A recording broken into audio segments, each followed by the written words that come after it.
Cinema అయిన మహా నేను మిస్టర్ బి. నా మాట సూటిగా ఉంటుంది, మ్యాటర్ క్లియర్ గా ఉంటుంది. మీరు చూస్తున్నారు mister B channel. Welcome to the cinema info show. Global star మన mega power star Ram Charan నటించిన గేమ్ చేంజర్ మూవీ నుంచి లేటెస్ట్ గా డోప్ సాంగ్ బయటకు వచ్చింది కదా. ఆ సాంగ్ సంబంధించి క్రేజీ సందడి నడుస్తుంది పబ్లిక్ లో. ఆ పాటలో రామ్ చరణ్ చేసిన డాన్స్ ని సైలెంట్ గా సెలబ్రేట్ చేసుకుంటున్నారు Telugu movie lovers, mega power star fans కి తను ఏం చేసినా నచ్చుద్ది. కానీ పబ్లిక్ ఆ పాటకు సంబంధించి కొంచెం డిఫరెంట్ గా రియాక్ట్ అవుతున్నారు, రెస్పాన్స్ తీసుకుంటున్నారు అని చెప్పొచ్చు. అంటే కొంతమంది కోపంగా సెలబ్రేట్ చేసుకుంటున్నారు ఆ పాటని, ఆ పాటలో రామ్ చరణ్ చేసిన డాన్స్ ని. వై అంటే అలాంటి టఫ్ ఛాలెంజ్ ఇచ్చాడు రామ్ చరణ్ ఆ పాటలో తను చేసిన డాన్స్ పెర్ఫార్మెన్స్ తో. మీరు ఒక విషయం అబ్జర్వ్ చేశారా? ఈ పాట బయటకు వచ్చిన తర్వాత ఈ పాటలో ఉన్న డాన్స్ కు సంబంధించి రీల్స్ గానీ షార్ట్స్ గానీ ఎక్కువ వస్తున్నాయా? లేదు, లైట్ గా వస్తున్నాయి. ఎవరో ఒకళ్ళిద్దరు మాత్రమే చేస్తున్నారు. వై? ఎందుకు అంటే కాంప్లికేటెడ్ డాన్స్ పర్ఫార్మెన్స్, అది చాలా సంక్లిష్టమైన డాన్స్ కంపోజిషన్. అది అంటే ఎవరు చేయలేరు అని కాదు, చేయొచ్చు. కాకపోతే బాగా ప్రాక్టీస్ చేయాలి, గట్టిగా ప్రాక్టీస్ చేయాలి. ఎలా అంటే అలా ఎడాపెడా చేసేస్తే అన్నం రాదు, అసలు దొరకదు. కొంచెం కష్టం ఆ పట్టుకోవడం కోసం, అంత గ్రిప్పింగ్ గా డాన్స్ చేయడం కోసం. ఈ మధ్యన easy signature steps, hook steps పెట్టేసి ఆడియన్స్ లో రీల్స్ షార్ట్స్ చేసుకునే విధంగా పాటలు బయటికి తీసుకొస్తున్నారు. అదో రకంగా పబ్లిసిటీ అవుతుంది సినిమాకి. కానీ ఇక్కడ మాత్రం మూవీ టీం రామ్ చరణ్ అసలైన పొటెన్షియల్ ని చూపించాలనే ఈ పాటతో డాన్స్ అలా తీసుకొచ్చింది అని చెప్పవచ్చు.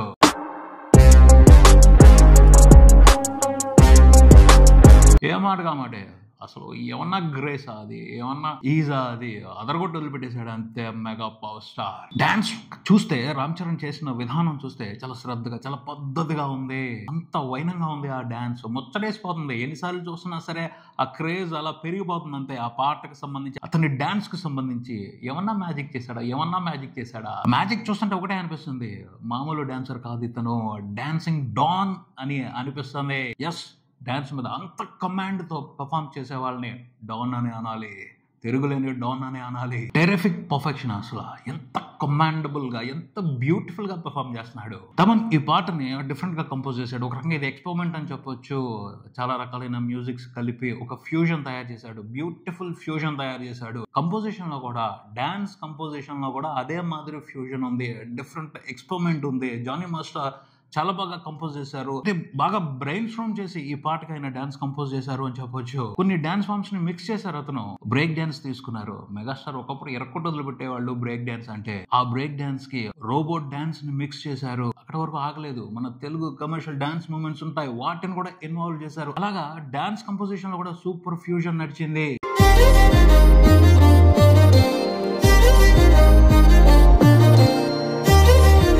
జానీ మాస్టర్ కంపోజిషన్ కి తగ్గట్టు రామ్ చరణ్ కూడా దాన్ని క్లియర్ గా అర్థం చేసుకుని క్లారిటీగా పర్ఫామ్ చేశాడు. ఆ స్పష్టత, ఆ పర్ఫెక్షన్, బ్యూటీ అంతే అమేజింగ్ ఉంది. అంటే పాట రిలీజ్ అయిన దగ్గర నుంచి నేను రోజు ఒకసారి చూస్తున్నాను, చూడకుండా ఉండలేకపోతున్నాను. అది ఒక అలారం అయిపోయింది నాకు. ఎప్పుడైనా కొంచెం డిస్టర్బ్డ్ గా మూడ్ అనిపించినా, లేకపోతే రిలాక్స్ అవ్వాలనిపించినా, రిఫ్రెష్ అవ్వాలనిపించినా ఆ పాట పెట్టుకునే చూస్తున్నాను. రామ్ చరణ్ డాన్స్ వండర్ఫుల్ గా రిఫ్రెష్ చేసి పారేస్తుంది. ముఖ్యంగా ఓ మూమెంట్ ఉంది, సోలోగా పర్ఫామ్ చేస్తున్నాడు, ఫ్లోర్ మీద అలా పాస్ అవుతూ పర్ఫామ్ చేస్తున్నాడు. ఎంత బ్యూటిఫుల్ కంపోజిషన్ అంటే రామ్ చరణ్ కదా చాలా పర్ఫెక్షన్ తో చేశాడు. అది ఈజీ కాదు. ఎన్నో విషయాల్ని అబ్జర్వ్ చేస్తూ, ఎన్నో విషయాల మీద కమాండ్ తో చాలా జాగ్రత్తగా చేయాలి. అద్భుతంగా చేశాడు.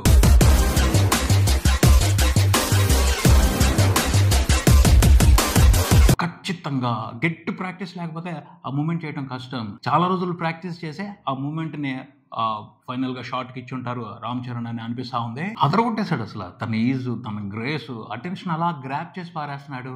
తన పక్కన కియారా అద్వానీ చాలా కష్టపడి పర్ఫామ్ చేసింది, కానీ అటెన్షన్ ఆమె వైపుకి వెళ్ళట్లా. 5 సార్లు 6 సార్లు చూసిన తర్వాత కానీ ఈ అమ్మాయి ఏం చేసిందో చూడాలి అని అనిపించింది.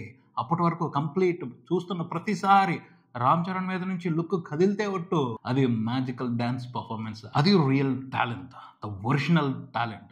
అలాంటి టాలెంట్ ని సక్సెస్ఫుల్ తో ఫెయిల్యూర్స్ తో ఎప్పుడూ కొలవలేము. వాళ్ళు ఎప్పుడు షైన్ అవుతూనే ఉంటారు, బ్రైట్ గా ఉంటూనే ఉంటారు, సక్సెస్ కి ఫెయిల్యూర్ కి అతీతంగా. ఇలా ఆ పాటకు సంబంధించి చాలా విషయాలు సైలెంట్ గా మంచి ఇంపాక్ట్ ఇస్తున్నాయి. రెగ్యులర్ గా ఆడియన్స్ ఎంజాయ్ చేసే పాటలా లేదు, కొంచెం డిఫరెంట్ గా ఉంది. ఎక్స్పెరిమెంట్ జరిగింది, బట్ ఇది అర్థం చేసుకునే కొద్దీ, అర్థమయ్యే కొద్దీ సూపర్ సాలిడ్ ఇంపాక్ట్ఫుల్ ఎంటర్టైన్మెంట్ ఇస్తుంది. బిగ్ స్క్రీన్ మీద ఆ డాన్స్ స్టెప్స్ చూసిన తర్వాత ఖచ్చితంగా వేరే లెవెల్ ఇంపాక్ట్ ఉంటుంది. సినిమా రిలీజ్ అయిన తర్వాత బిగ్ స్క్రీన్ మీద ఎంజాయ్ చేసే వ్యవహారం ఒక రకంగా ఉంటుంది, ఆ తర్వాత ఫుల్ సాంగ్ వీడియో రూపంలో బయటకు వచ్చిన తర్వాత జరిగే జాతర వేరే రకంగా ఉంటది. ఈ పాటలో రామ్ చరణ్ డాన్స్ ఎప్పటికీ గుర్తుంటది. దీన్ని ఒక మెమరీగా అందరూ గుర్తుపెట్టుకుంటారు, ఒక రిఫరెన్స్ గా గుర్తుపెట్టుకుంటారు పర్ఫెక్ట్ డాన్స్ కి సంబంధించి. అనుమానం లేదు, అలాంటి విశేషం ఉంది ఈ డాన్స్ లో. తర్వాత ఇంకొక విషయం అబ్జర్వ్ చేశారో లేదో, రామ్ చరణ్ పర్ఫామ్ చేస్తుంటే చాలా సందర్భాల్లో మెగాస్టార్ చిరంజీవి కనిపించారు. అంటే సడన్ గా చూస్తుంటే మెగాస్టారే చేస్తున్నారేమో అని అనిపించింది. అంత కోఇన్సిడెన్స్, అంత క్లియర్గా మెగాస్టార్ ఇమిటేషన్ నడిచింది. ఇమిటేషన్ అని అనకూడదు, రామ్ చరణ్ పర్ఫామ్ చేస్తుంటే చిరంజీవి గారు కనిపిస్తూ ఉంటారు. అది జీన్స్, అది వారసత్వం, దైవం ఇచ్చిన వారసత్వం.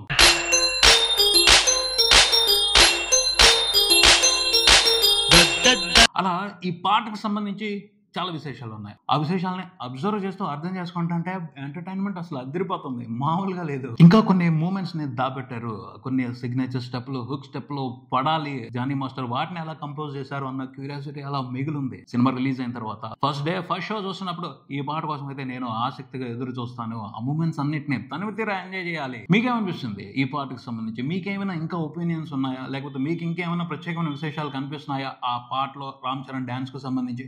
కామెంట్ చేయండి. తర్వాత చూసుకుంటే పుష్పరాజ్ జాతర క్రిస్మస్ రోజున ఎక్స్పెక్ట్ చేసినట్టుగానే జరిగింది. ముఖ్యంగా హిందీలో బ్రహ్మాండంగా జరిగింది. హిందీలో అయితే అసలు ఎక్స్పెక్ట్ చేయలేదు ఇలా జరుగుద్దని, ఇంత అవమానం జరుగుద్దని. ఒక స్ట్రైట్ హిందీ సినిమాకి ఎక్స్పెక్టే చేయలేదు.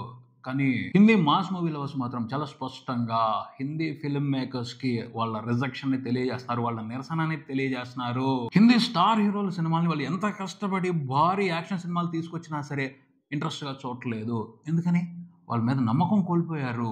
నమ్మకం కోల్పోవడం అనేది చాలా దారుణమైన పరిస్థితి. ఒకసారి నమ్మకం కోల్పోయిన తర్వాత తిరిగి ఆ నమ్మకాన్ని తెచ్చుకోవడం అనేది చాలా పెద్ద టాస్క్, అంత ఈజీగా రాదు. ఇప్పుడు బాలీవుడ్ యాక్షన్ హీరోలు అందరూ కూడా దానికి సంబంధించి బాధపడుతున్నారు. Hindi mass movie lovers liberal గా ఉన్నప్పుడు, చూసి చూడనట్టు ఉన్నప్పుడు, ఏదంటే అది ఎలాంటి ఎంటర్టైన్మెంట్ అయితే అలాంటి ఎంటర్టైన్మెంట్ ని తీసుకొచ్చి బలవంతంగా చూపించేసి సినిమాలు బాగోకపోయినా వందల కోట్ల కలెక్షన్స్ తీసుకున్నారు. ఆ పైన మెట్రో ఆడియన్స్ మాత్రమే టార్గెట్ చేస్తూ సాఫ్ట్ సినిమాల్ని, క్లాస్ సినిమాల్ని, మెసేజ్ సినిమాల్ని ఎక్కువగా తీసుకుంటా వచ్చారు. దీంతో హిందీ సినిమాల మీద ఇంట్రెస్ట్ కోల్పోయారు చాలా మంది హిందీ మాస్ మూవీ లవర్స్. దాని ఎఫెక్ట్ నే ఇప్పుడు స్టార్ హీరోస్, హిందీలో ఉన్న యాక్షన్ హీరోస్ అనుభవిస్తున్నారు అని చెప్పొచ్చు. బేబీ జాన్ మూవీకి ఎంతో బ్రహ్మాండంగా పబ్లిసిటీ జరిగింది.